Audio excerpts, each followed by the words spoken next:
नमस्कार health partners. मैं निमित जियो team की ओर से आप सभी हेल्थ पार्टनर्स का हार्दिक स्वागत करता हूं। और जैसा कि आज हम फिर एक टॉपिक के साथ जुड़े हैं। स्कैबीज स्कैबीज का मतलब होता है खुजली या खाज। ठीक है। तो वैसे ये नॉर्मली स्किन इन्फेक्शन केस है। और अगर इस पर ध्यान ना दिया जाए या सही समय पर ट्रीटमेंट ना लिया जाए तो ये क्रॉनिक स्थिति में आ जाता है। ठीक है, क्रॉनिक हो जाता है। तो इसके बारे में बात करेंगे कि ये किस जो ये परजीवी होता है, कीड़ा होता है, किसके कारण फैलता है और क्या इसके सिम्टम्स होते हैं और प्रिकॉशन क्या करना चाहिए। तो ये देखिए, जो मैंने यहाँ पर पिक्चर लगाई है ये सारे स्किन इन्फेक्शन है और ये स्कैबीज है, खुजली।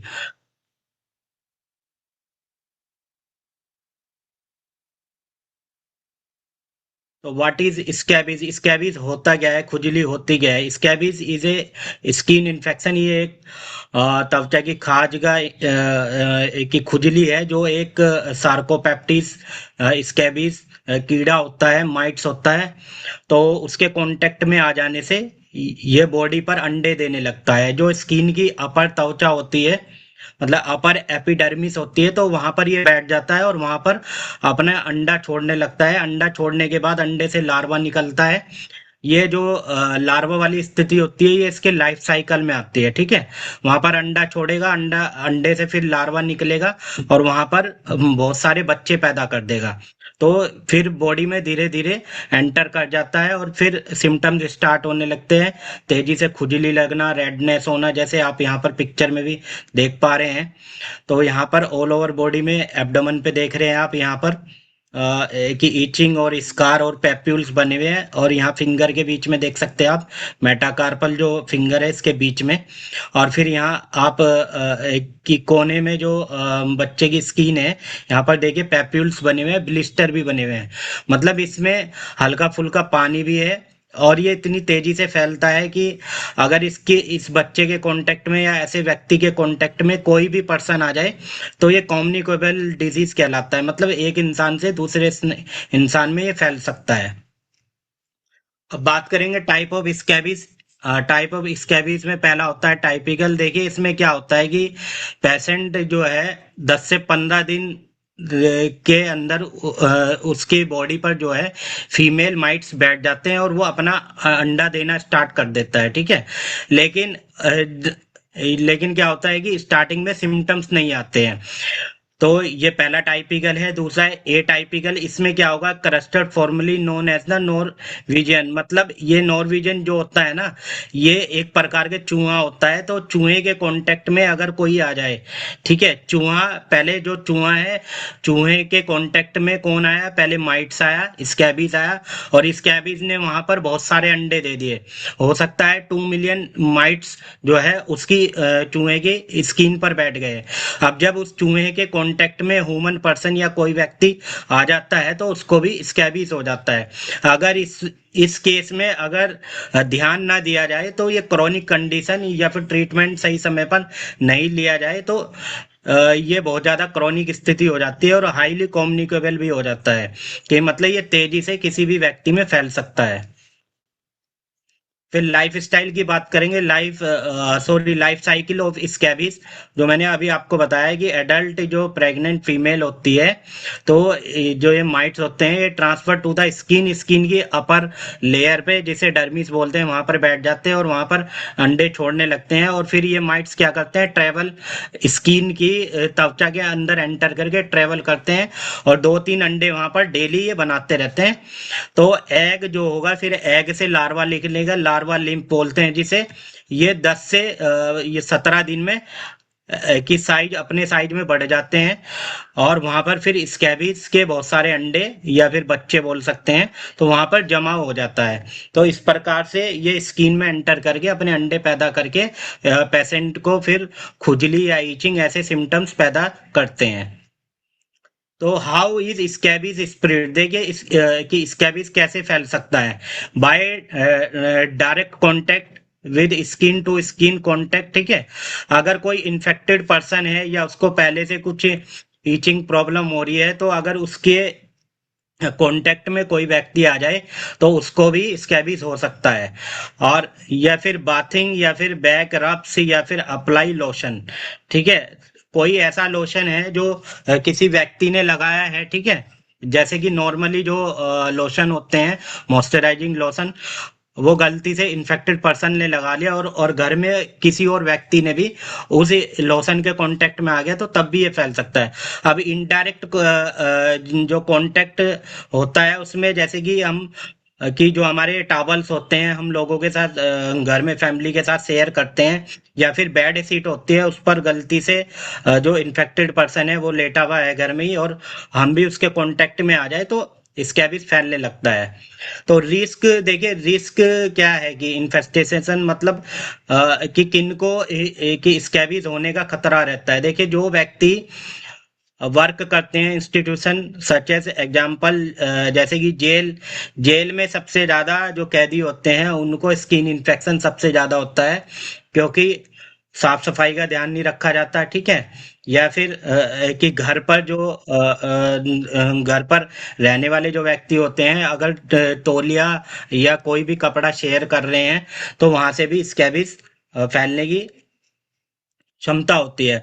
फिर जो होता है हमारे जैसे कि नर्सिंग स्टाफ हो गया, ठीक है। जैसे हॉस्पिटल में जो भी नर्सिंग स्टाफ जो भी वर्क करते हैं, अगर वो प्रॉपर कि ग्लव्स नहीं पहन रहे हैं, ठीक है, स्कैबिस का कोई पर्सन है तो उसके कांटेक्ट में आ गए हैं, एप्रेन नहीं पहन रखा है, गाउन नहीं पहन रखा है और ग्लव्स नहीं पहन रखे हैं, तो वो भी वहां से इन्फेक्टेड हो जाते हैं। और जैसे ही वो अपने घर जाते हैं तो वो घर पे भी उनके जो बच्चे हैं या पेरेंट्स हैं वो भी इससे स्कैबिस से इन्फेक्टेड हो जाते हैं।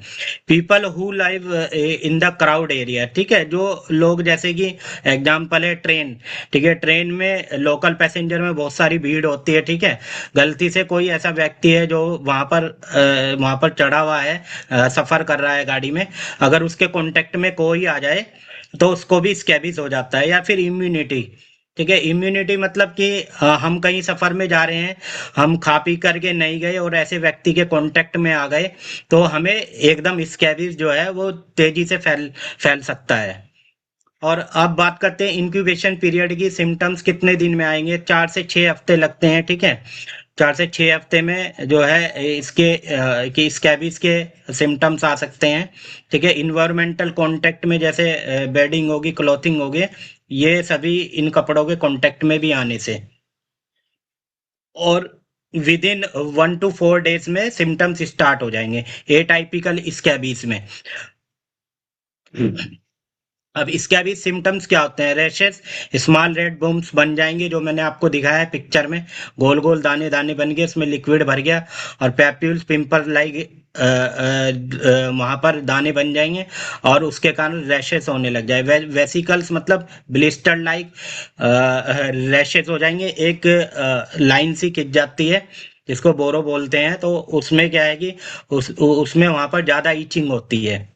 फिर इंस्टेंट इचिंग, अचानक से जो है खुजली होने लगती है, और सबसे बड़ी बात है कि इसमें अधिकतर खुजली रात में लगती है, ज्यादा नाइट में, ऑल ओवर बॉडी पे। और फिर टनल्स, जो ये टनल्स की यहाँ बात की है गई है, टनल्स का मतलब है गुफा, जहाँ पर जो मतलब बैक्टीरिया स्कैबिज माइट बैठा हुआ है, तो वहां पर वो एक गुहा बना लेता है स्किन में, तो उस गुहा में जो होता है वहां पे धीरे धीरे वो इन्फेक्टेड मतलब करता है उसको, और वहां पर ईचिंग होने लगती है और ट्रैक मार्क्स बनने लगते हैं, एक लाइन बनने लगती है। तो उस लाइन को जैसे हम ईचिंग करते हैं, खुजाते हैं, तो एक लंबा सा लाइन बनने लगती है उसको। ये स्कैबिस के मेन सिम्टम्स हैं। अब बात करते हैं, स्केली स्किन हो जाएगी इसमें, ठीक है, चेफ्टेड स्किन हो जाएगी, irritation cause by the friction मतलब रगड़ लगना, ठीक है, किसी चीज से रगड़ लग गई उसमें कि हम बैक्टीरिया या कि स्कैबिस के कांटेक्ट में आ गए, तो वहां पर ये सिम्टम्स आएंगे। स्वेलन हो जाएगी स्किन और क्रस्टी स्कैबिस बन जाएंगे, ठीक है, टच स्किन हो जाएगी और सोर्स बनने लगते हैं। यहाँ पर मैंने आपको पिक्चर में दिखाया भी था इसमें, ये देखिए, ये अगर आप जूम करेंगे तो यहाँ पर देखिए ये बना हुआ है गोल गोल दाने और इसमें पानी है।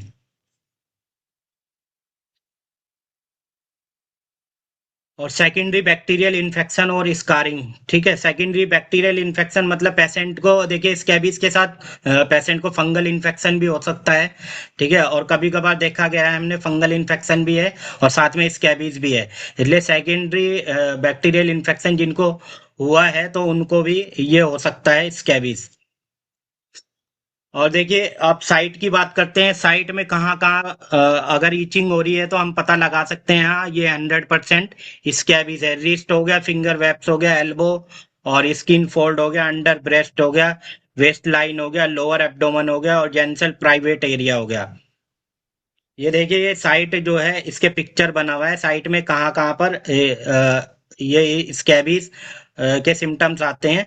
तो मेन कॉमन जो होता है वो फिंगर ये यहाँ पर होता है। ठीक है, स्टार्टिंग सबसे पहले बच्चों में या बड़ों में यहीं से ही होती है। यहाँ पर अगर दाने होने लगे तो उसका मतलब है कि स्कैबीज के हम कीड़े के कांटेक्ट में आ गए, माइट्स के, हमें स्कैबीज हो सकता है। अब बात करते हैं मेडिकेशन। देखिए मेडिकेशन जो है इसमें एंटी एलिमेंथिक मेडिसिन भी ली जाती है। ठीक है, तो कुछ लोशन लिया जाता है।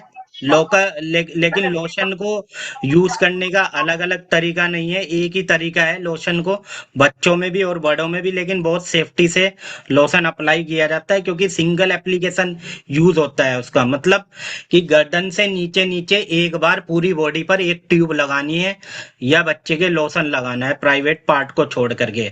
और सुबह ही फिर जो डॉक्टर आपको साबुन प्रिस्क्राइब करते हैं उस साबुन से नहाना है। और फिर एंटी एलिमेंथिक मेडिसिन है उसके बारे में जो है डॉक्टर ही सजेस्ट करते हैं वो आपको किस प्रकार से लेनी है, वीकली लेनी है या फिर आपको हफ्ते में 2 गोली लेनी है या 1 गोली लेनी है। आइवरमेक्टिन उस टैबलेट का नाम है। और देखिए ये जो यहाँ पर दिया गया है, कॉन्टेक्ट विद द आइस, ठीक है, शुड बी अवॉइडेड। ठीक है, जो लोशन है वो मैंने आपको बताया है गर्दन से नीचे नीचे लगाना है, लेकिन उसको लगाने के बाद कि ऐसा ना हो गलती से भी अपनी आंख पर ये हाथ टच हो जाए, क्योंकि बहुत ज्यादा आंख में इरिटेशन या फिर एलर्जी हो सकती है। अब देखिए एक स्किन टेस्ट होता है इसका। तो स्किन टेस्ट हम कर सकते हैं कि एक इंक आती है मार्केट से, तो हम स्किन टेस्ट करके ये पता लगा सकते हैं कि स्कैबीज है या नहीं, हुआ है या नहीं। तो जैसे ही हम इंक लगाएंगे उस एरिया पर जहां पर खुजली हो रही है तो एक लेयर लाइन बन जाएगी। ठीक है, यहाँ पर आप देख सकते हैं।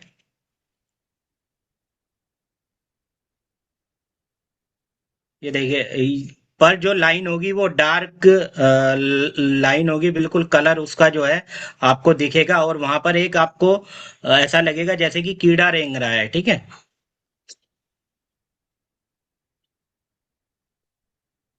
आप सभी को समझ आया होगा और आप सभी के कोई क्वेश्चन है तो आप मेरे से पूछ सकते हैं।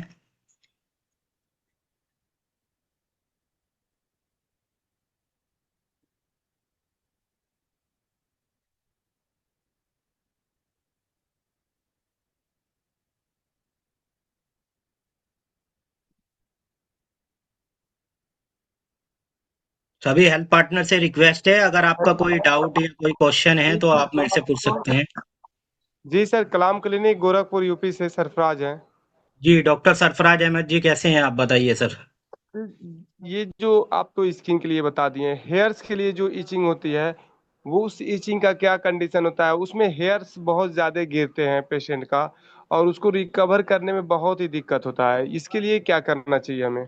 देखिए सर, पहले ये डिपेंड करता है कि वो हेयर फॉल हो रहा है वो बच्चे में हो रहा है या बड़े में हो रहा है। कि अगर बच्चे में हेयर फॉल हो रहा है, आप बताइए पेशेंट की एज क्या है, कितनी है। सर, ये बच्चे नहीं, वो लेडीज हैं, उनकी एज 21 है। ठीक है, देखिए सर इंडिया के अंदर ना मोस्ट कॉमन जो कॉज है हेयर फॉल का, वो एक तो एनीमिया है। ठीक है, खून की कमी होना फीमेल्स के अंदर। अगर फीमेल्स के अंदर खून की कमी है तो उनमें सबसे पहले सिम्टम्स हेयर फॉल का आता है। और दूसरा है डैंड्रफ। ठीक है, ज्यादातर फीमेल्स में जो डैंड्रफ होने लगता है या फिर मेल में भी, वो सर्दियों में सबसे ज्यादा होता है। तो टाइम पर अगर उस डैंड्रफ का ट्रीटमेंट भी ना लिया जाए तो उसके कारण हो सकता है कि सर में जो है बाल झड़ना और धीरे धीरे फंगल इन्फेक्शन भी हो जाना, क्योंकि बहुत सी बीमारियां वहां पर उत्पन्न हो जाती है, ठीक है। और फिर धीरे धीरे एक बीमारी रूप ले लेती है वहां पर, उसको बोलते हैं एलोपीशिया एट्रेटा। तो एलोपीशिया जिससे क्या होता है कि साइकिल बनने लगता है, गंजापन आने लगता है, ठीक है। और इस बीमारी के लिए हमारे पैनल पे डॉक्टर अवेलेबल है, डॉक्टर एल आर रावत और डॉक्टर वी के सोनकर। और इनके काफी अच्छे वंडरफुल रिजल्ट्स हैं। तो इन पेशेंट को एक बार आप इनसे जो है कि परामर्श कराइए। और दूसरा क्या है कि अगर आपके पास पेशेंट भी आ रहे हैं तो थोड़ा सा आप वहां पर ना काउंसलिंग करके आप भी गाइड किया करो कि देखिए आप अपना खाने पीने का भी ध्यान रखिए। जितना हेल्थी डाइट लेंगे उतना जो आपके हेयर ग्रोथ करेंगे, क्योंकि आप खाने पीने में कुछ नहीं ले रहे हैं, ठीक है। तो ये भी बहुत जरूरी है कि ग्रीन वेजिटेबल्स डेली, दूध पीना, फल, हरी फलदार सब्जियां खानी, तो ये बहुत जरूरी है। बाकी आप डॉक्टर एल आर रावत या वी के सोनकर सर से पेशेंट से परामर्श करा सकते हैं सर पेशेंट को। पहला डॉक्टर से कंसल्टेशन मैंने कराया था पेशेंट का, फिर भी बाल उस पर रुका नहीं। उन्होंने 2 बार ट्रीटमेंट कराया, जो कि हम इनका पेशेंट का वो करा दिए हैं, टेस्टरान करा दिए हैं, TSH थायराइड करा दिए हैं, टेस्टरान करा दिए हैं, CBC कराए हैं। फिर उस पेशेंट का हम D3 विटामिन B12 ये भी कराए हैं पेशेंट का। कोई बात उसके नहीं बाद सर, आप खबर आफ्टर नहीं हुआ। वेबिनार के बाद आप मुझे प्रिस्क्रिप्शन शेयर कीजिए एक बार, ठीक है। मैं आपसे बात करता हूँ और रावत सर से भी। और देखिए क्या है कि देखो, मैं जब यहाँ पर बोलता हूँ ना कि डॉक्टर का 100% रिजल्ट है, क्योंकि मैं इस बेसिस पे बोलता हूँ क्योंकि आपके अलावा और भी जो हमारे हेल्थ पार्टनर है, तो उनसे मेरी बात होती है तो उनके रिजल्ट्स आ रहे हैं, ठीक है। तो हो सकता है सर, देखिए क्या है कि ट्रीटमेंट कितनी बार लिया है आपने, 1 हफ्ता लिया है, 2 हफ्ता लिया है? क्योंकि अगर बाल बाल पूरे झड़ गए हैं, वहां पर साइकिल बन रहा है, ज्यादा गैप हो रहा है, तो ट्रीटमेंट में टाइम लगेगा, मैक्सिमम 3 से 4 महीने। अगर आप चाह रहे हैं कि 2 महीने या 1 महीने में ट्रीटमेंट से ठीक हो जाएगा, नहीं, कम से कम मैक्सिमम 3 से 4 महीने लगते हैं। एक हम्म, बार आप मेरे से मिलिए आफ्टर वेबिनार और एक बार प्रिस्क्रिप्शन शेयर कीजिए, फिर बात करते हैं इसके ऊपर, ठीक है सर। जी ठीक। पेशेंट की बॉडी सर गोल है ना, ये प्रॉब्लम ये है कि अगर विटामिन वगैरह दे रहे हैं तो फिर बॉडी उनकी ग्रोथ हो रही है। अभी शादी वगैरह हुई नहीं है, प्रॉब्लम इसकी भी आ रही है। कोई बात नहीं सर, देखिए जब हमारे पैनल पे क्रॉनिक केस ठीक हुए हैं, ठीक है, थोड़ा सा देखो सर, मैं आपको बताऊं कि लापरवाही पेशेंट की तरफ से भी होती है, ठीक है। पेशेंट जो है वो क्या चीज खा रहा है घर जा करके, और किस तरीके से वो डस्ट में रह रहा है या नहीं, ये भी चीज डिपेंड करती है। क्योंकि बालों के लिए सबसे जो चीज होती है कि बालों को डस्ट या किसी भी प्रकार के उससे बचाना रहता है, ठीक है। तो एक बार आप वेबिनार के बाद बात कीजिए, पेशेंट ठीक हो जाएगा 100%। ठीक है sir. Okay sir, thank you. और कोई हमारे हेल्थ पार्टनर इनका क्वेश्चन है तो पूछ सकते हैं वो। हेलो। Yes sir. हाँ सर, मेरा क्वेश्चन एक ये है कि एक छोटा सा बच्चा था, 2 से ढाई साल का। Yes sir. और उसको कुछ दवाइयाँ चल रही थी जैसे PCM वगैरह, कहीं किसी डॉक्टर्स के यहाँ पे दिखाया होगा। और हम्म। प्रॉब्लम ये है कि उसकी बॉडी पे हल्के हल्के से रेड रेड दाने टाइप के उठ आए हैं। तो हम्म। उसके घर वाले बता रहे होंगे कि इसको PCM का साइड इफेक्ट हो गया है, ऐसा कुछ। तो उसमें क्या लगता है, मतलब PCM का साइड इफेक्ट या अदरवाइज किसी और वजह से उसको ऐसा हुआ हो? जी जी, देखिए सर, हम जब भी बोलते हैं कि अगर आपके पास पेशेंट आ रहा है तो आप प्लीज डॉक्टर से प्रिस्क्राइब कीजिए, क्योंकि देखिए कि जो आप बता रहे हैं ना, इसको ADR बोलते हैं, एडवर्ड ड्रग रिएक्शन, ठीक है। किसी भी मेडिसिन को लेने के बाद, ठीक है, या उसकी डोज जो है वो प्रॉपर नहीं दी गई है उसको। और बच्चों में देखिए ये नॉर्मली होता है कि स्किन इन्फेक्शन होता है, ठीक है। अब उसमें ये देखना पड़ेगा कि डॉक्टर से बात करनी पड़ेगी आपको भी, कि मतलब मेडिसिन जो है वो ली है उन्होंने, मेडिसिन लेने के कितने समय बाद उनको ऐसे सिम्टम्स आए ऑल ओवर बॉडी पे, जो आप बता रहे हैं स्किन इन्फेक्शन हुआ है। तो इसके लिए हम एक बार डॉक्टर LR रावत सर से आपका परामर्श करवा देंगे। तो ये ADR हो सकता है, एडवर्ड ड्रग रिएक्शन, ठीक है। कोई भी मेडिसिन जो है वो अपना साइड इफेक्ट दे सकती है, वो तब देगी जब उसकी ओवरडोज या बिना बीमारी के उसको आप ले रहे हैं या कोई भी सेवन कर रहा है। नहीं, एक्चुअली क्या है कि ये पेशेंट अपने पास नहीं आया, वो तो इस विषय पे चर्चा कर रहे थे। तो बच्चा भी साथ में ही था, तो थोड़ा सा मैंने भी देखा हुआ था, वो किसी मेडिकल शॉप पे खड़े हुए थे, तब मैंने देखा था इस विषय पे। तो उस हिसाब से मैं चर्चा कर रहा था कि ऐसा मतलब ड्रग रिएक्शन की वजह से भी हो सकता है, या फिर कुछ खान पीन की वजह से हो सकता है बच्चे के लिए। जी जी। बच्चे की उम्र कितनी है सर वैसे? 2 से 2.5 साल। देखो सर, मैं एक चीज और बताऊंगा कि बच्चों में देखिए स्किन डिजीज है, वो होती रहती है, और डायरेक्ट किसी चीज के कांटेक्ट में, क्योंकि बच्चा जो है वो बहुत ज्यादा शैतानी, या फिर बोल सकते हैं कि ज्यादा खेलता है, ठीक है, वो किसी की भी चीज के कांटेक्ट में आ जाता है। हो सकता है वो स्किन इन्फेक्शन उसको किसी बैक्टीरियल या किसी के कांटेक्ट में आने से हुआ है, या फिर आप जो बता रहे हैं मेडिसिन से। तो वो हाँ आप एक बार जो पेशेंट के बच्चे के फादर हैं, उनसे एक बार बात कराइए, काउंसलिंग करके फिर उनको परामर्श करवाते हैं, ठीक हो सर। जाएगा। हाँ, जैसे सर फर्स्ट बार में तो नहीं लगता कि मान लीजिए शुरुआत में उसने मेडिसिन खाई और इतने जल्दी उसको उसका ओवरडोज हो सकता है या साइड इफेक्ट हो सकता है दवाई का। Yes sir. या देखो, लंबे समय तक चलाते हैं तो वो एक बात अलग हो जाती है। मान लीजिए शुरुआत में यदि उसको ऐसा हो रहा है, तो इसमें अपन दवाई का तो ज्यादा रोल नहीं मान सकते।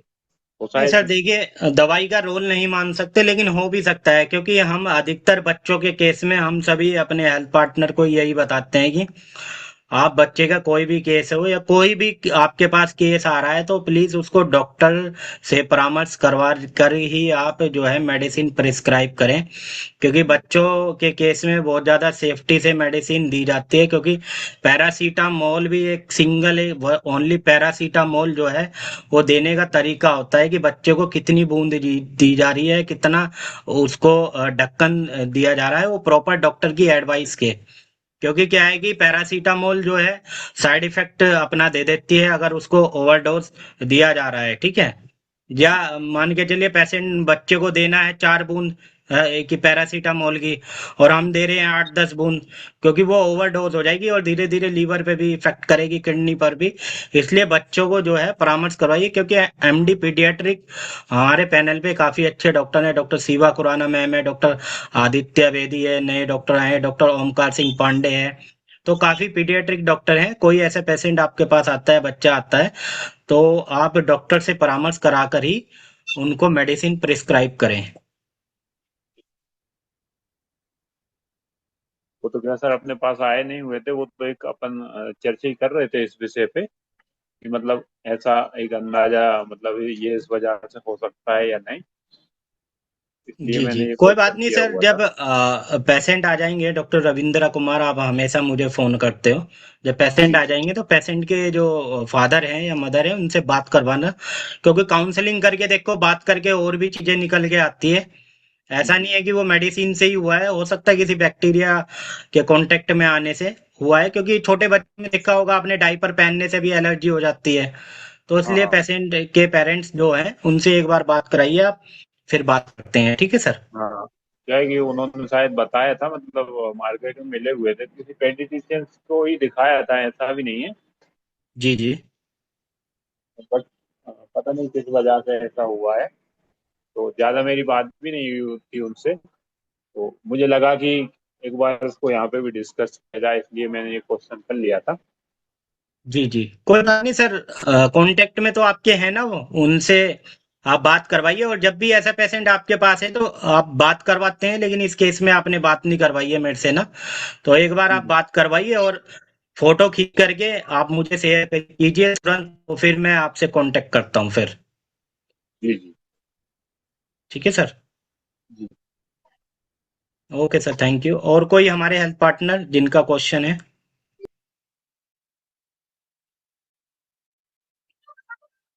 हेलो। Yes sir. हाँ, गुड आफ्टरनून सर, मैं अंसार बात कर रहा हूँ। जी डॉक्टर साहब, बताइए। कैसे हैं आप? मैं अच्छा हूँ सर, आप बताइए कैसे हैं? मैं बहुत बढ़िया हूँ सर। सर, ये एस्केबीज के अपेक्षा में जैसे ये एक्जिमा रहता है जो, हम्म। ये सर रिपीट क्यों होता है बार बार? सर देखिए, एक्जिमा डिपेंड करता है कि एक्जिमा जब होता है ना, कि जी पेशेंट सर। को एक्जिमा उन्हीं को होता है जिनको डर्मेटाइटिस हुआ हो, ठीक है। जी अब डर्मेटाइटिस में अगर हम जाएंगे तो इसका बहुत लंबा क्लासिफिकेशन है, ठीक है। अब एक्जिमा जो है, अब उसमें भी बहुत से टाइप हैं। एक्जिमा जो फीमेल्स में होता है, एक्जिमा का मतलब होता है लालीपन होना, एक तो पहला ये लाल हो जाना या फिर धब्बे बन जाना, ठीक है। जी जी ब्लैक ब्लैक स्कार बन जाते हैं, तो इसके कारण क्या होता है कि पेशेंट फीमेल जो होती है वो तो सामने से जो है स्किन पर यहाँ पर धब्बे बन जाते हैं, ठीक है, ब्लैक ब्लैक। तो जूरिया भी बोल सकते हैं इसको, ठीक है। तो अगर जो फीमेल्स धूप में लगातार काम कर रही है या फिर चूल्हे पर काम कर रही है, जो जी चूल्हे की लो होती है ना सर, तो उसके सामने क्योंकि स्किन इतनी सेंसिटिव होती है कि उसके सामने जब स्किन जाती है, फेस जाता है, तो स्किन रेडनेस हो जाती है, तो उसको भी एक्जिमा बोलते हैं, ठीक है। जी तो पेशेंट को ये सावधानी करनी पड़ती है कि आप चूल्हे पर ज्यादा देर तक काम ना करें। धूप में निकल रहे हैं तो डॉक्टर प्रिस्क्राइब करते हैं सनस्क्रीन, सनस्क्रीन लगा एसपीएफ करके जाए। एसपीएफ 50 और एसपीएफ 30 करके हाँ, सर आते हैं वो। हाँ, हाँ, वो SPF 50 SPF 30 जो है वो डॉक्टर ही सजेस्ट करेंगे, क्योंकि जहां पर धूप जो है तेज होती है, ठीक है। इंडिया में जो है SPF 30 या SPF 50 चलती है, क्योंकि यहाँ पर सूरज थोड़ा ऊपर है, ठीक है। और जी जहां पर सर। सूरज नीचे होता है तो वहां पर SPF 50 से ऊपर होता है, क्योंकि इनकी वजह से जो होता है कि स्किन कैंसर वहाँ होने बर्निंग की, थोड़ा ज्यादा रहेगी सर। हाँ, स्किन कैंसर होने का खतरा रहता है सन रे से भी, ठीक है। तो इसलिए एक बार आप डॉक्टर से परामर्श कराइए। अभी मैंने नाम बताया है, डॉक्टर LR रावत या डॉक्टर VK सोनकर।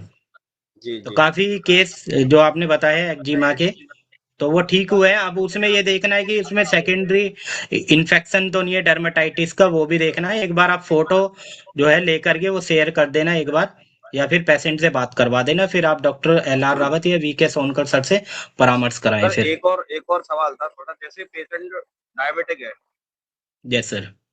उसको सोराइसिस बार बार रिपीट करने का चांस। देखिए मतलब सर, पहली पहली बात तो डायबिटिक में जो होता है, डायबिटिक में स्किन इन्फेक्शन जो होता है वो बहुत तेजी से फैलता है। आपने डायबिटिक में सुना होगा, उसकी स्किन पर कहीं भी कट लग जाए हाँ, वो तो थोड़ा उसका लेट ब्लड नहीं उसका रुकेगा, फॉर्म वही ठीक है। होगा। क्योंकि अगर उसका जब तक शुगर पे कंट्रोल नहीं होगा, या फिर जो मैं एक होता है हाई ग्लाइसेमिक इंडेक्स, मतलब हाई ग्लाइसेमिक इंडेक्स फूड अगर वो कोई खा रहा है, तो स्किन जो है वहां पर उसको, साथ के साथ पेशेंट को स्किन इन्फेक्शन भी होगा, और साथ के साथ इन डायबिटिक पेशेंट में मेल में सबसे ज्यादा सेक्सुअल प्रॉब्लम भी आती है। तो ये जी डायबिटीज के कारण ही होता है सर। तो इसके लिए जो है डॉक्टर अभिषेक पांडे हैं, उनसे एक बार परामर्श कराइए आप, ठीक है। ऐसा ना हो कि पेशेंट को डायबिटिक फुट भी हो जाए, क्योंकि सोराइसिस भी होता है और तेजी से फैलता है।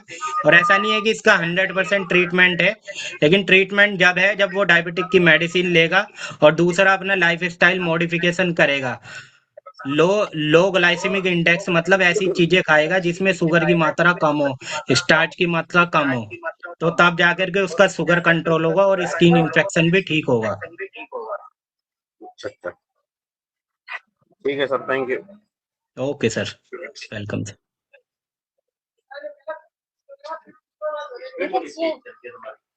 और कोई हमारे हेल्थ पार्टनर जिनका कोई क्वेश्चन है?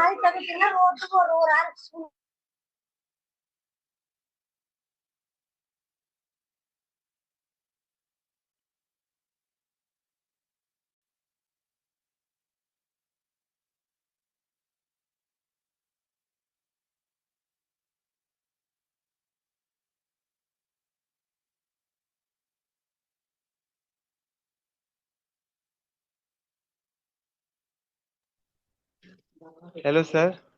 Yes sir. सर जी, ये जो एक सिस्टर आई थी, इनको जी इन्हीं के बाल का प्रॉब्लम मैं बता रहा था आपको। मैं अपना कैमरा ऑन किया हूँ। मेरा कैमरा सर देखिए। देखिए, आप कैमरा ऑन किए हैं तो मैं आपसे सजेस्ट करूंगा आप आफ्टर वेबिनार के बाद मेरे से मिले। जी, इनको मैं आपसे बता देते, आप 3 महीने की मेडिसिन के लिए तो मैं कंसल्टेशन कराने में इनको मुझको सुविधा हो जाती थोड़ा से। ठीक है, इनको हम फिर डॉक्टर LR रावत सर से परामर्श करवाते हैं, ठीक है सर। जी तो जी अभी आप OPD डाल दीजिए, LR रावत सर अवेलेबल है अभी।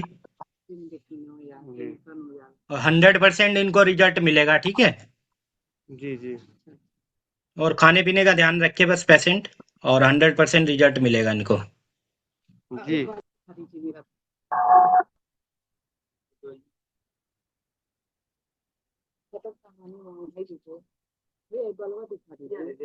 और कोई हेल्प पार्टनर जिनका कोई क्वेश्चन है पूछ सकते हैं, अभी अपने डाउट क्लियर कर सकते हैं। स्कैबीज के बारे में किसी को कुछ डाउट है तो पूछ सकते हैं।